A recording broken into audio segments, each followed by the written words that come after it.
internally, the struggle can be very real for things like enjoyable intimacy and even feeling secure when you move too far away from the bathroom. So what are we talking about?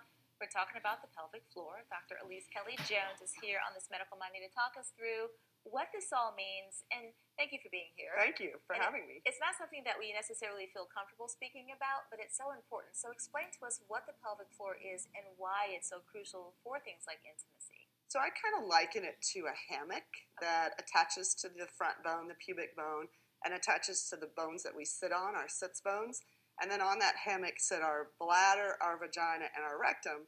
And it's the support mechanism. And if you think about the hammock has been out in the rain and the snow and has had kids jumping on it, if we don't keep it strong, then we're at risk for other problems later on in life. So we were talking in the commercial break about, we're always told once you have a baby, after you have a baby, to do the Kegel exercises to strengthen everything. But the pelvic floor weakens just over time, it sounds like, for men and women.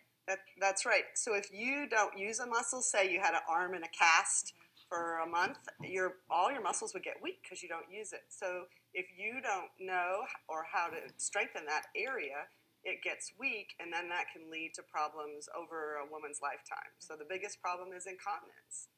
And that's what we get as we get older, and so that makes sense. If our pelvic floor is weak, we're going to end up having issues later on in life. And you were actually showing some of these tools, if you will, because it really is important to strengthen the pelvic floor.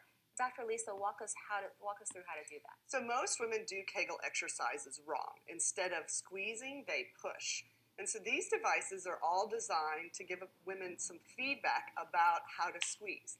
So they measure the strength? Well, the one on the end exactly does that. You put that in the vagina, and you can actually see how strong you are. And then it takes you through a 5-minute routine every day where you can actually get your strength better. It's kind of like I'm using a bigger weight each time I go to the gym. Okay. And then the ones in the middle and on the end are actually weights with a little kind of signal. There's a ball inside a ball. Mm-hmm. So when you move around, that'll give you a signal that, oh, let me squeeze to make sure my pelvic floor stays strong.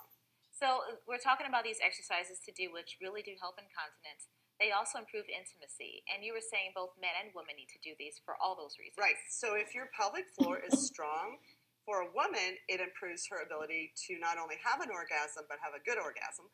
For men, their pelvic floor needs to be strong for the same issues, urinary incontinence, but also to have good erectile functioning. Men need strong muscles in the pelvic floor. So it's just like any other muscle, you said, right? That's you right. You don't That's use right. it, you lose it. Right. So we have to be using them all the time, but this is actually a very easy way. I always say 5 minutes a day keeps the incontinence pads away. You know what? I think I like that slogan. Depends, might actually call you on that one and say, hey, what was that again? Yeah, but then anyway. So thank you so much for being here. And again, we'll have more of this on our website as well, but these are exercises 5 minutes a day that you can concentrate on the pelvic floor to strengthen that muscle, both men and women. And we'll keep working on that, right? That's right. Dr. Alyse, thank you so much for being here. Thank you.